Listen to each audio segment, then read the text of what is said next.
இசை புயல் ஏ.ஆர். ரகுமானோட விவாகரத்து செய்தி அவரோட ரசிகர்களுக்கு ரொம்பவே சோகத்தை ஏற்படுத்தியிருக்கு. ஜூலை மாசம் நடந்த அம்பானி வீட்டு கல்யாணத்துல 2 பேரும் ஒண்ணா ரொம்பவே அன்பா கலந்துகிட்ட நிலையில, இந்த குறுகிய காலத்துல அவங்களுக்குள்ள அப்படி என்ன நடந்திருக்கும்னு ரசிகர்கள் மத்தியில கேள்வி எழுந்திருக்கு. இத பத்தி விசாரிக்கும் போது விவாகரத்து விஷயத்துல ஏ.ஆர். ரகுமானோட மனைவி சாய்ரா பானு தான் ரொம்பவே உறுதியா இருந்ததா சொல்லப்படுது. தன்னோட வாழ்நாள் முழுவதும் ஏ.ஆர். ரகுமானுக்காக அர்ப்பணிச்ச சாய்ரா பானு இனிமே தன்னோட தனிப்பட்ட வாழ்க்கைய தனக்கு பிடிச்ச மாதிரி சுதந்திரமா வாழ முடிவு செஞ்சிருக்கிறதா சொல்றாங்க.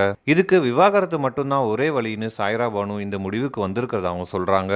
எந்நேரமும் புது புது டெக்னாலஜியை கத்துக்கிறதுலேயே முழு ஆர்வமா இருக்க ஏ.ஆர். ரகுமான் அதன் காரணமா ஃபேமிலியோட கொஞ்சம் கூட டைம் ஸ்பெண்ட் பண்ண முடியாம இருந்திருக்காரு. இதுவே ஒரு கட்டத்துல சாய்ரா பானுவுக்கு வெறுமையை உண்டாக்கி இப்போ அது விவாகரத்து வரைக்கும் கொண்டு வந்து நிறுத்தியிருக்கு. குழந்தைங்க 3 பேரும் நல்லா வளர்ந்துட்டதால இதுதான் விவாகரத்துக்கான சரியான டைம்னு சாய்ரா பானு உறுதியா நம்புறாங்களாம். அதனாலதான் ரொம்பவே அவசர அவசரமா மும்பைல இருக்கிற தன்னோட வழக்கறிஞரை வச்சு இந்த செய்தியை அறிவிச்சிருக்காங்க.